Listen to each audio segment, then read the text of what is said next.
Hello, gentlemen. How are you? Hey, good morning. Good morning. By now, you've had your brand new MacBook Pro ready to go. Oh, that's right. That's right. What? We're going to do a little time shifting here. By the time you listen to this, I will have the MacBook Pro. Really? The brand new one. The Yeah. redesigned. The M1 Max. M1 Max, whatever.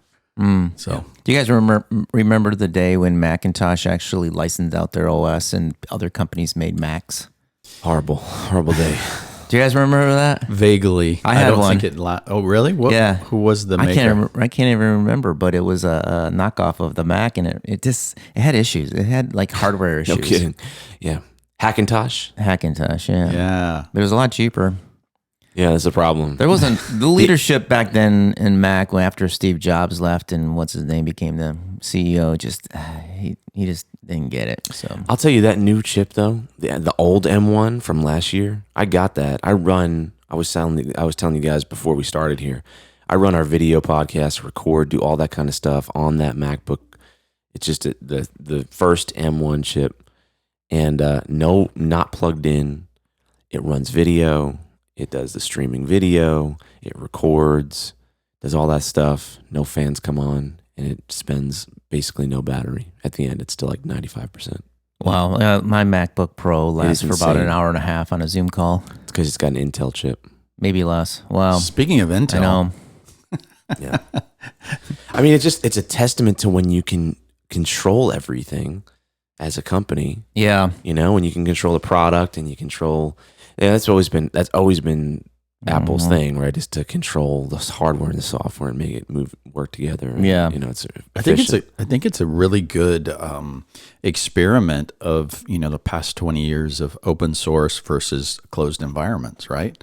Like there's so many benefits pros and to open cons. source. Yeah, pros Yeah. and cons. Like Yeah. that's an example of a pro and con. Well, I would rather actually work on my iPad because I have the M1 chip in there versus my older MacBook Pro. But Bob was just mentioning about Intel. We saw the CEO of Intel on one of the financial news programs, and he was saying that he was going to win back Apple's business in the future by making the best chip ever. That making the next M1 they'll be chip. so jealous they'll want to come back. And I'm like, I don't know what you're smoking, dude, but that's not going to happen. I mean, because of the integration, it's literally impossible to be better than what you can make yourself, right? Yeah. Well, I think that Apple's going to a one ecosystem where their OS is versatile. You can run it on iPad or you can run it on, a laptop or desktop, and you can switch the level of type of OS you want. You want it basic, like something you just touch like an iPad, or if you want it more where you're using a mouse and other types of peripherals. And I just hope they don't sell out on surveillance. Because if they do, then I'm gonna have to ditch all my MacBooks and Go back to Intel. figure out yeah, something. I have people that I know. I'm not like this. Thank goodness. It's not that I have anything to hide, but I mean, it's just we don't want surveillance is a bad precedent. It's bad. For everybody. I have a lot of people that I know that are really trying to choose which tech company is the most evil. yeah, which ones they're trying to avoid, the ones they think are the most evil.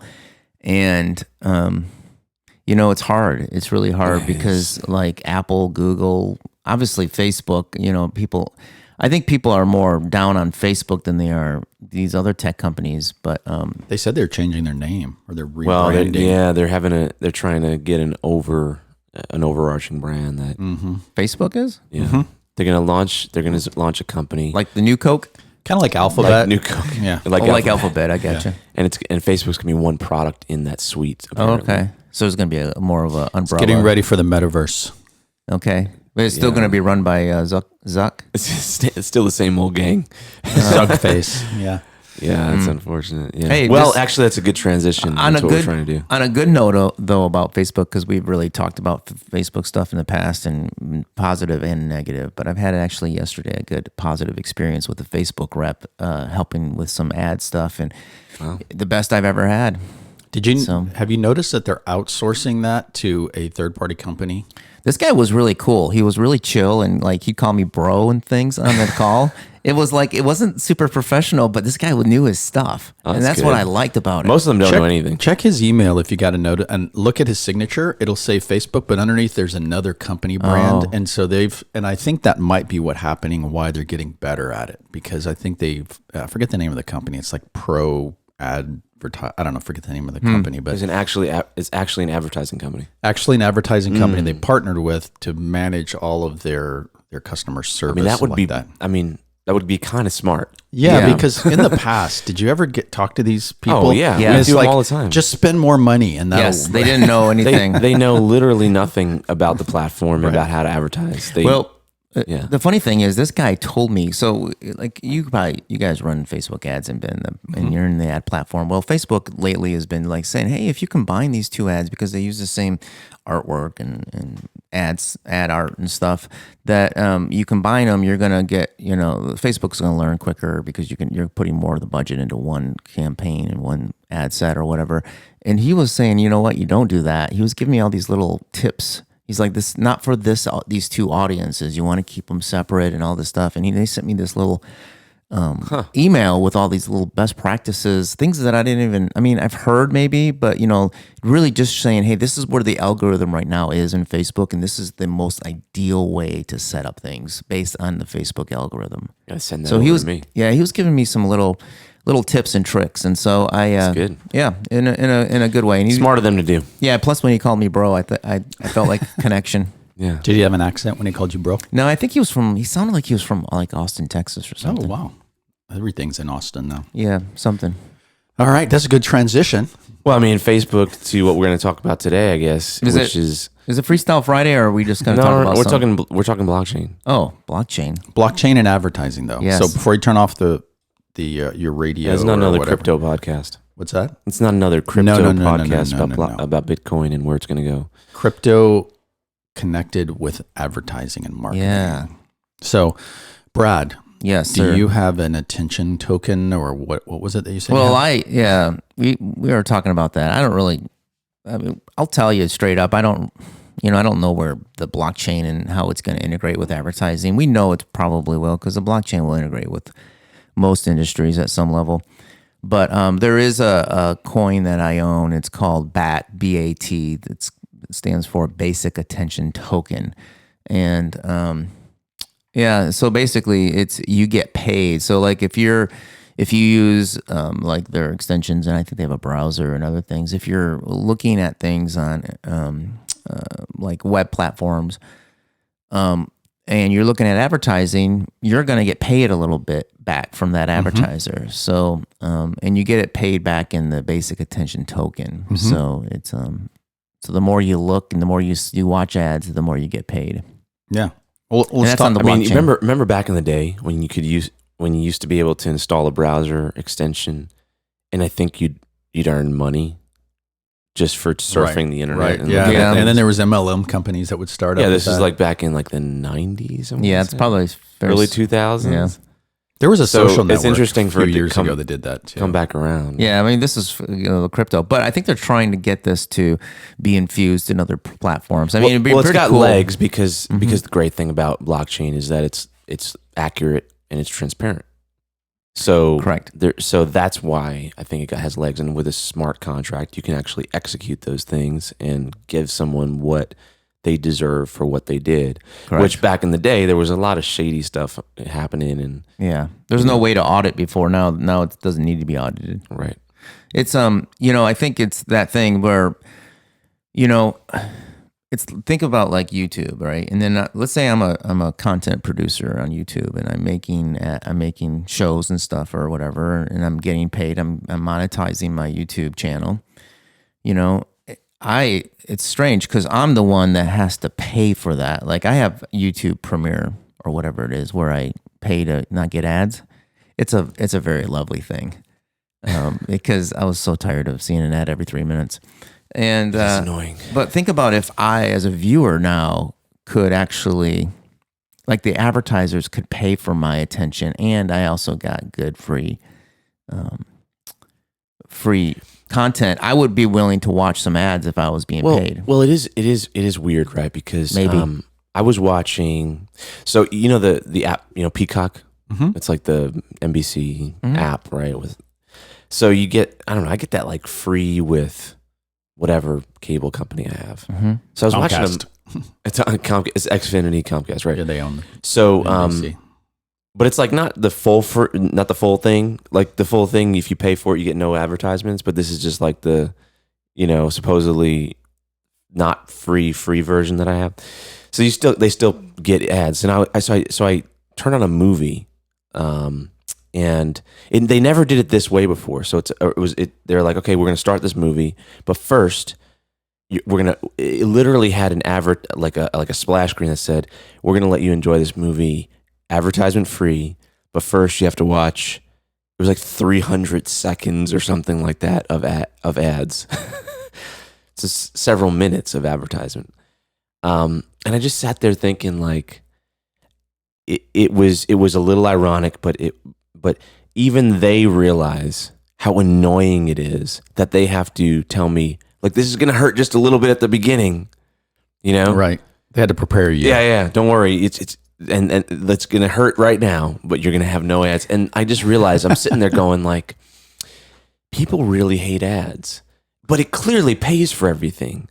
There's got to be a better way. What's funny is I watched some episodes like on Amazon Prime and things, and they were built for television. So they would build in their programming around ad slots. And so they would leave you on a cliffhanger, and then they would come back to that cliffhanger after the commercial. Right, but yeah. Because of Amazon, there's no commercial. So they literally cut, and then you cut back in Great. again. I love it. And you realize that, programmers and people who developed content used to actually have control of when the ads were coming and knew that. But with other platforms nowadays, you don't. They kind of interject the commercial very quickly. It's not like, hey, we're going to a commercial break, and here we go. Right. And we're coming back again. So it's also very interruptive as far as a narrative. Like if you're watching a good show and you're in the middle of it, and all of a sudden an ad pops up out of the blue, it's like, oh crap, I just think there's a better way to do it.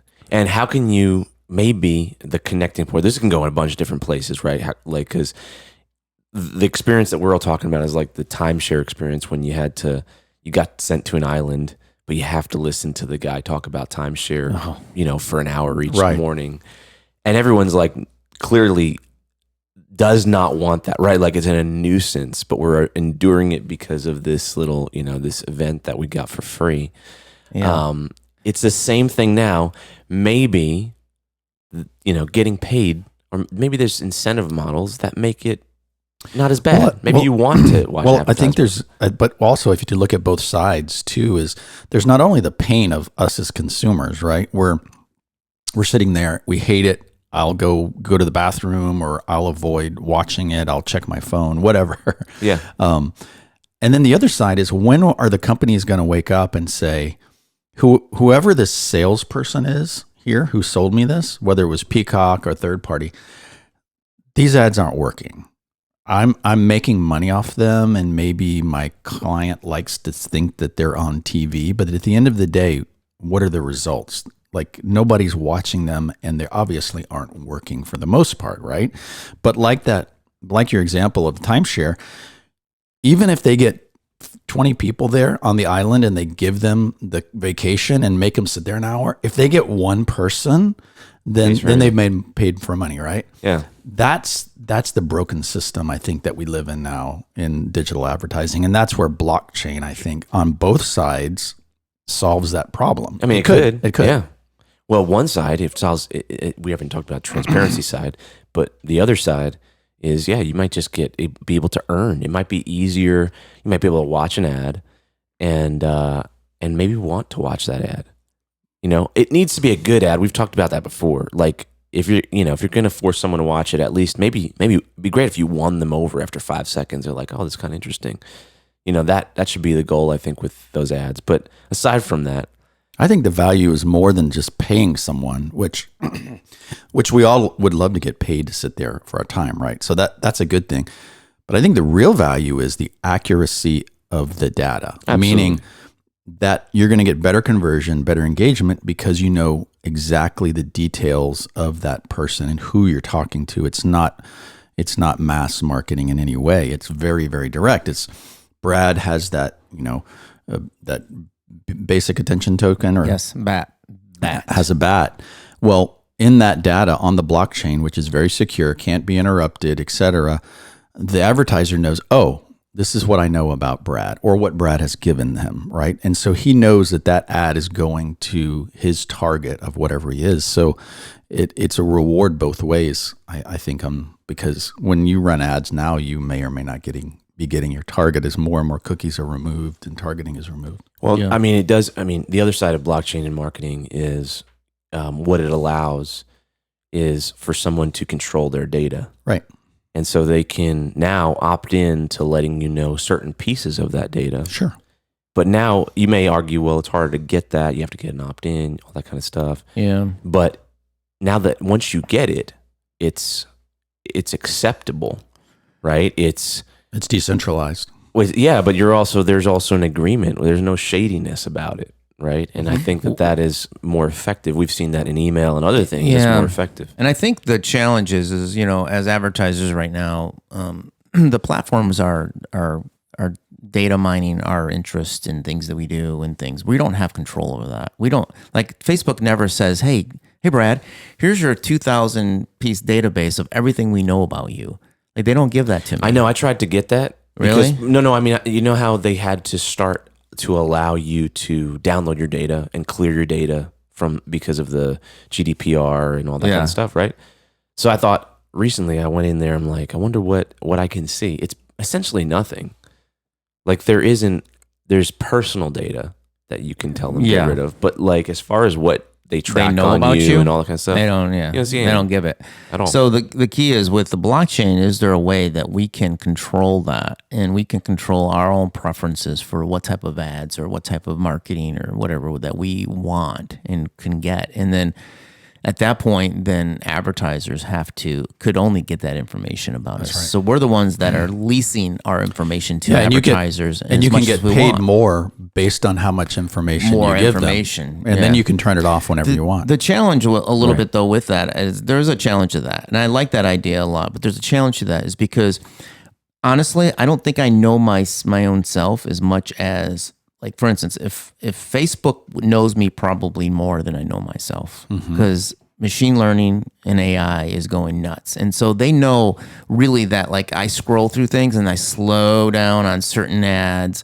and they know that. They're tracking my every little move, my little haptic touch of everything. And so so there's things that I don't even know in my subconscious that probably Facebook actually knows about me. And I'm not going to be able to give that to Facebook because I don't know that about myself, right? We all think like, I like mountain biking and I like this interest and I have this interest, but there's probably a lot more interests that I have that I don't even know that I have, or at least that get my attention, put it that way. But you could control their ability to do that or to get that from you. Yeah. And then you can see what they have on you. So like you're right. Like, 'cause someone could still track you without you knowing it, but what all this technology can do is help it be transparent, which in the marketing world has always been an issue.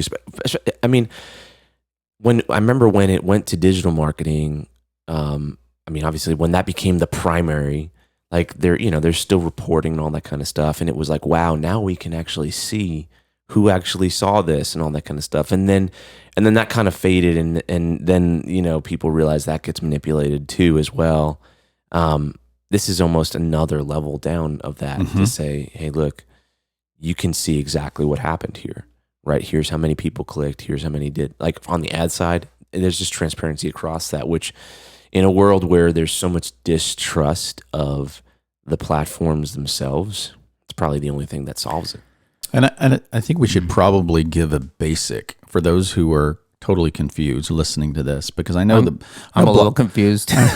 Yeah, we all are. I think blockchain is a big subject, and it's like you hear NFTs and EFTs and coins and bats and all kinds of stuff that's going on.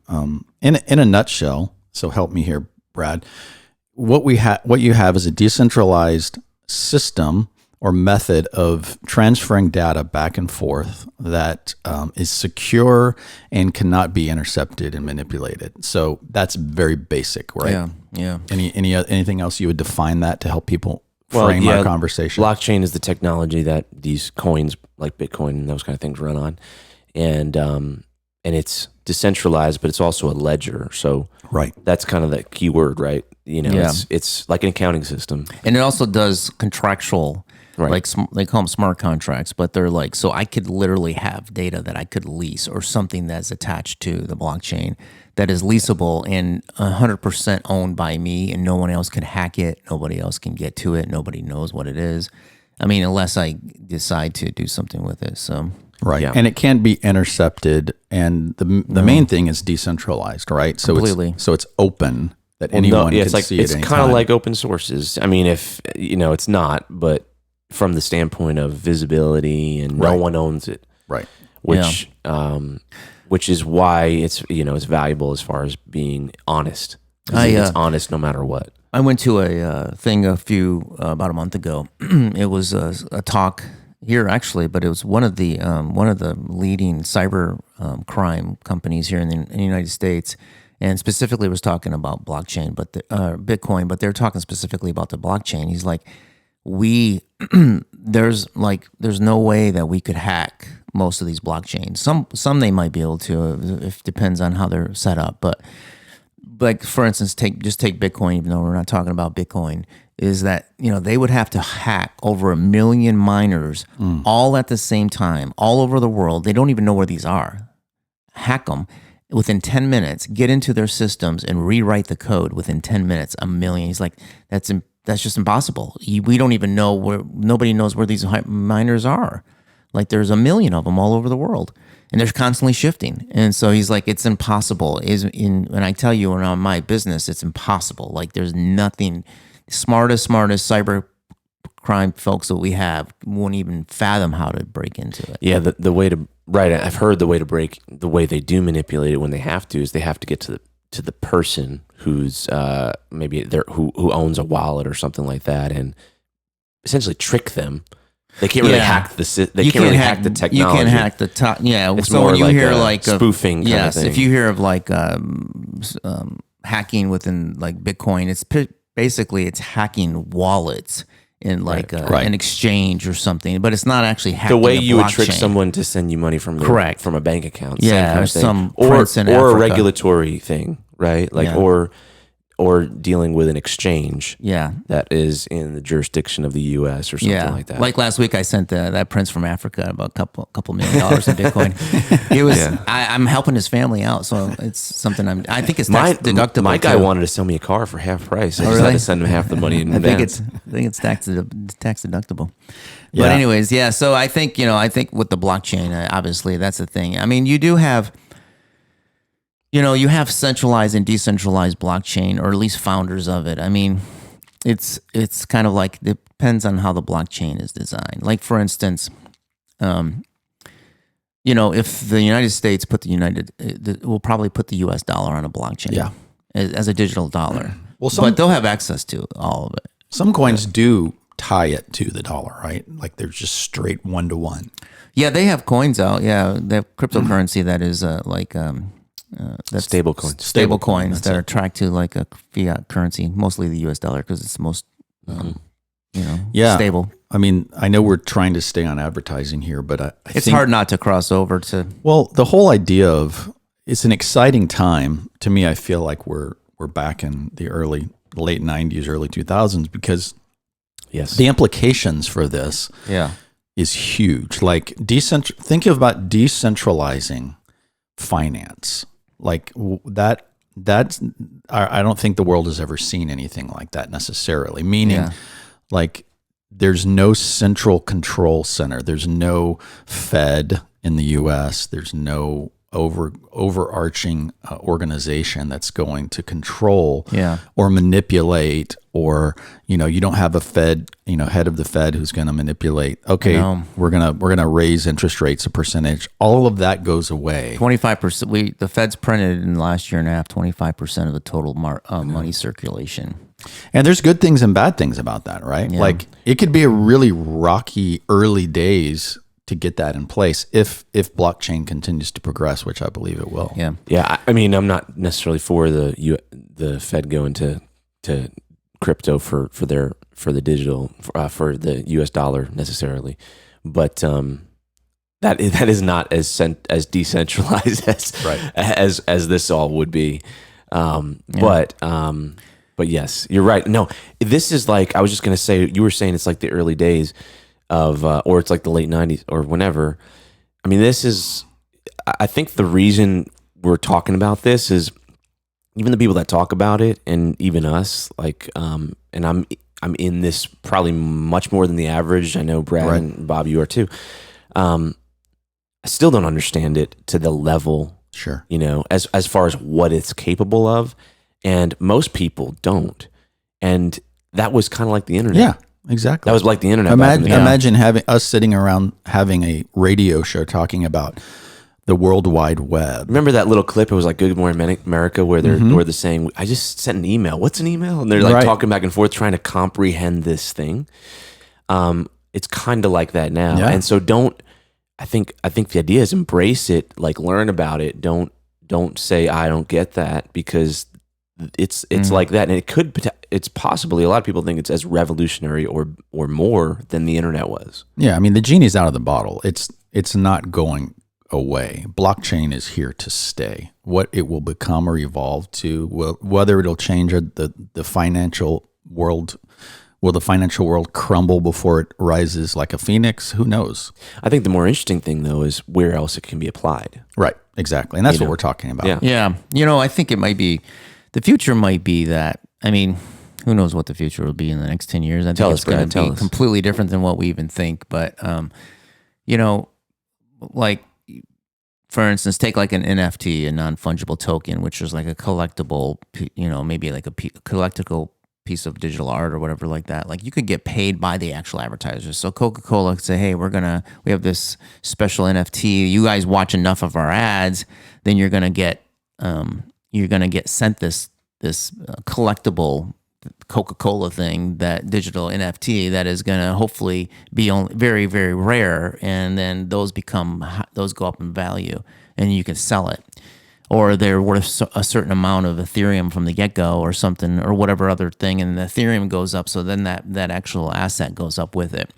So there's ways that maybe the advertisers could pay you directly instead with other types of things besides, monetarily. Or, Coca-Cola could come out with their own coin, and then you own the Coca-Cola coin, and it's based on its stock price or something. I don't know. And the more commercials you watch, you get paid in this coin. So maybe not the basic attention coin, but maybe a big brand does this, and every brand has its own. I just heard this morning on my way over here to record, MLB, Major League Baseball, just gave their whole catalog to this NFT startup called Candy Digital. Yeah. And basically, if you think about that for a minute, like when baseball cards started back in the early 1900s, I think this is a similar thing where you can actually get, valuable NFT type non-fungible token memorabilia, whether it be digital or maybe it's tied to physical items. I'm not sure, through this network.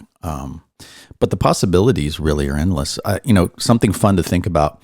I don't know if you've looked at this at all, but the future, I think of so many of these like early NFTs are, and you see them all the time. My son does it, and I'm sure you've seen it. Like you can buy a GIF or a GIF or an image or a picture that someone made, and you can buy it on Tezos platform or Ethereum platform, and you might pay $10 for it, and it's one of 10 or whatever. And so somebody's making these little things, and you say, well, what's the value, long-term value, and what is it? Well, a lot of people are theorizing that what's happening there is all of those are going on a blockchain, and it starts with this little basic simple, but you could buy really expensive art too, right? You can invest like crypto punks are like $1 million a punk now. Yeah. But as the metaverse continues to roll out, and I know Facebook's working on other people, and the metaverse is basically, if you saw Ready Player One, as virtual reality becomes more and more, we will spend more time and enter into an alternative universe where we can do commerce, we can learn, we can do business, we can travel, quote. So as that becomes more and more a reality, that's where those things will come in. And so you'll see Ken walking down the street and they'll go, man, where did you get that OG crypto punk? And then Ken will have some clout in the metaverse because he was early in and he's the only one that can have the original. And all of a sudden the value of that goes way up. And so to me, that's a cool vision of the future of how those things could be integrated early on, where you look at them now and you go, that's stupid. Why you're wasting your money on that? Yeah. No, I mean, it's definitely being used for somewhat kitschy type things right now. And I think that's the point. Like NFTs have a lot more value than just tying it to digital art and that kind of thing, I don't know right? how much it's worth right now, but Dorsey, he put the very first tweet that he tweeted. He was the very first person to tweet. Yeah, right. As an NFT, you can literally own the very first tweet. Like that'd be like owning, like, let's say I could own, literally I could be the owner of Run DMC's King of Rock album, like 1986 or whatever it came out. Like that, I'm the one that owns that, has the rights to own that only one. Even though you can listen to it and you can download it, I literally own the rights to that NFT. That would be pretty cool. Like, and so I think anything can be an NFT, right? That's I think released, that's the thing. and it I can think be invaluable down the road. Transitioning our kind of our rudimentary old school contracting system that is in real life to using more of that kind of technology is another, probably people can understand it as well, But the interest, it's not just those things. No, it's not just owning various things that you can't feel and touch. I think it can transition into replacing, what is. It's kind of like, I think advertising will be that, it's kind of like the barter system, and where like you can have this much information on me, right? You can advertise this much to me, and in place of that, though, I want X. If you want my attention, you're gonna have to pay for it, right? Well, what would be awesome, and I think it's possible with all this, is if you could, if you could basically pay people for what their time is worth and how much influence they have, right? So based on who you are, Bob, you do X, Y, and Z, and you have this much influence, and here's what you do, and you're a decision maker in these places. And you're worth about this much. You charge this much per hour. So here's what I'm going to pay you to watch my advertisements. And it's more like what endorsement deals would be like, but at scale. Right, and it'll be more customized to where I'll be potentially interested. If I come to you, I'm like, Bob, I want you to endorse me. Right, like a lot of people do that have influence. Right, then you say, yeah, I like this product. Okay, I'll do it, and you're going to pay me this much, and I'll do it. Now, the problem is that works way better because you have a relationship with the product. You kind of like it. You're not getting put out by, and you're getting paid reasonably well for doing it. And the value exchange is there. That works. That probably, and I argue that works across the board better than what we currently do. The problem is that that's not a scalable model. That's right. When you bring blockchain into it, it becomes scalable. You can do that for 600 million people. Yeah. And that's what becomes interesting, because maybe each person has their endorsements. And I get paid for that. Philosophically, though, all of this only works if we're plugged in. Yes. And that's the counter. You mentioned the metaverse, and I was like thinking, I'm never going to be in the metaverse, because you will too. No. You put that thing on your head. No, yes, you will. No. I mean, maybe, but I think that there's this cyclical side of things where, unplugging is, I know this isn't a plugged in podcast. It's what our businesses do, but unplugging is a big part of, absolutely, I don't know, finding freedom in life. I agree. Yeah. And I think that's the challenge, is like, if we create philosophically create a system where people income comes from being plugged in, and which they already are, but I mean, just watching ads or being, giving your time for money, it's going to get it's just crazy. And I think it's like a big magnet right now. We have a big magnet that we're all fighting against, and being online and being connected in the digital world. And it feels like, we have to engage it at some level, but we're doing our best to fight it and get out of there because it doesn't feel healthy. And here's here's an addition to that, right? We talk about the great thing about blockchain is it's honest and it's not central to anyone's decision making, whims, and those kind of things. It's not based on humans. Well, it's also not as motivated by right. But the problem with that is we end up in a place where we're using a technology as a crutch for being honest ourselves, and having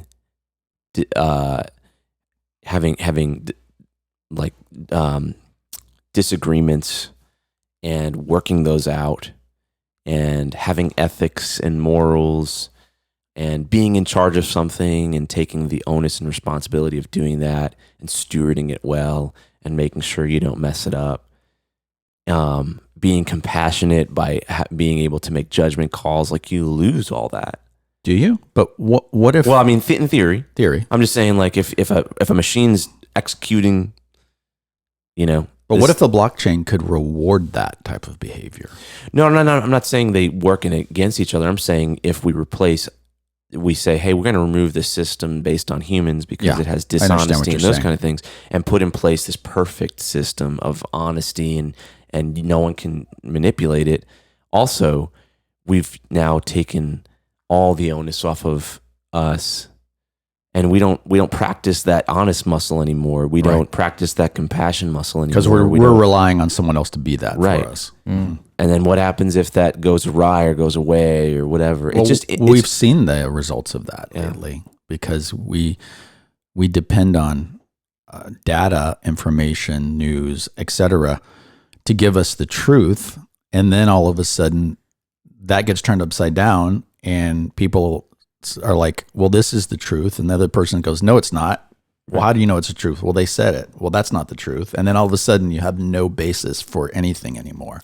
So I think we've seen that. Our whole digital world runs on greed and power. Like we have for the last, since we've been humans on this earth, it's just greed and power. And so our digital world right now is very surrounded by that, because it's led by companies and they have to make profits, and there's so much money involved. It's all about money. But the blockchain could offer us that ability, because the blockchain is agnostic to greed and power. It just is a protected thing that I could do. If it's decentralized, if it's a true decentralized blockchain, then it's agnostic to all that stuff. There's nobody pulling the strings trying to tweak it to get it better or make it more financially better for their purpose. You know what I'm saying? I mean, you can use the blockchain for that way, but I think in its core, the blockchain is agnostic to all of that stuff. But that greed and power struggle, and the struggle of someone being able to be over a system because it's centralized and potentially manipulated, but all that kind of stuff, that struggle is an important human struggle, is what I'm saying. And this is just kind of like philosophical, but if that's replaced, then I think that we're unbalanced as a society, and I think that potentially has repercussions that are also bad. I see what you're saying. So you're saying that humans need to butt heads to live. I think this idea that, hey, this is being manipulated. Let's make sure. Let's balance that out. Now checks and balances are a good thing. Like you like that the life should be about I'm not saying I like correcting when there's errors, so that that's how we grow. I'm not saying I like it, but I do think that is a essential part of humanity, and it is probably part of how you grow, and it's how you learn, and how something happens and you learn, and then it's pulled back the other way, and there's a constant tension, right? And maybe the blockchain could actually balance that a little bit. Like I don't think that the blockchain is going to be the end all, because we're always going to have people doing commerce unethically, or people at different places on the spectrum of what we call morality or whatever it may be. But what it could be is maybe address some of the problems and make it more lifelike or more human in a better sense. Because I've used this example before. It's kind of like the tobacco industry, right? If you go back and you can go Google and look at cigarette ads from the 40s and 50s, 30s, 40s, and 50s, and they were saying cigarettes are good for you. And they would have pictures of doctors smoking and babies with a pack of cigarettes going, my mom smokes Lucky Stripes. She's healthy.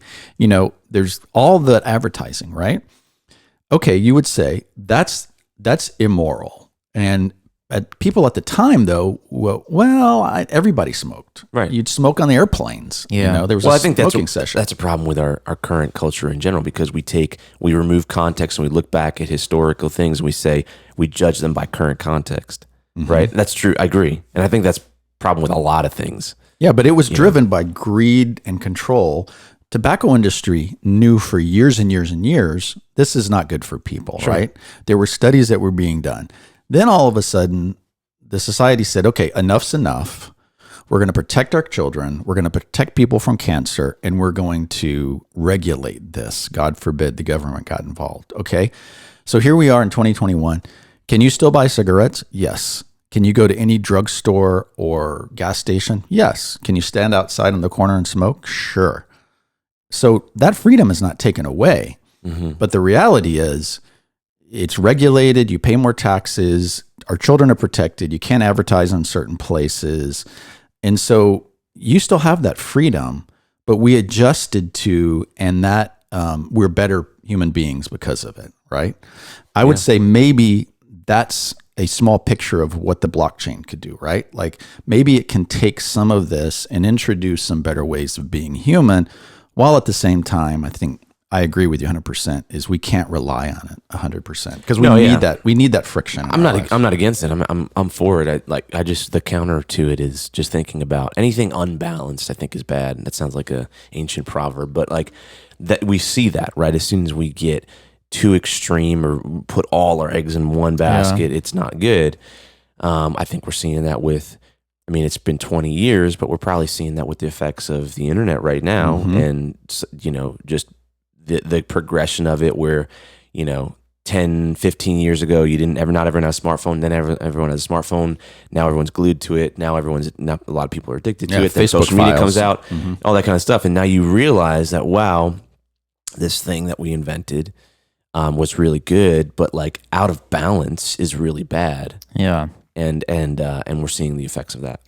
Yeah, and I think that's the challenge. I think Elon Musk says the world's what do you say about AI? But something about AI is the threat to humanity. The threat to humanity, and I think there's something to that. Actually, 20 years from now, I think the blockchain will be the thing that will help balance the yin and the yang. Personally, I think the blockchain and creating some personalized protected data that is transparent, but not that transparent. It's like people can't see my data, but the blockchain is transparent, right? In a way that it can be decentralized and it can be uncontrolled. And so I don't know. It's gonna be a wild ride the next 10 to 20 years, I think, in the tech world, in this space specifically, and AI and advertising. It all mixes together, and we're gonna be in the middle of it and going for a nice ride. So we will archive this, and we will come back and listen in 10, 15 years and see if we were accurate or not. See how wrong we were.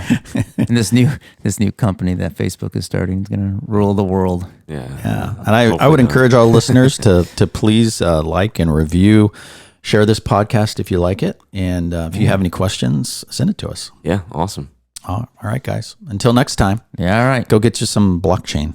Yeah, some bats. I'm gonna go get some. BATs. Yeah, you can buy the bat token. So if you can you get that on Coinbase? I think you can. Have you made money from it? I don't know. I have to go look. Yes and no, maybe. You made a lot of money from other things. Yeah, other crypto I have. Yeah. All right, guys. Bye. Until next time. Bye. Bye.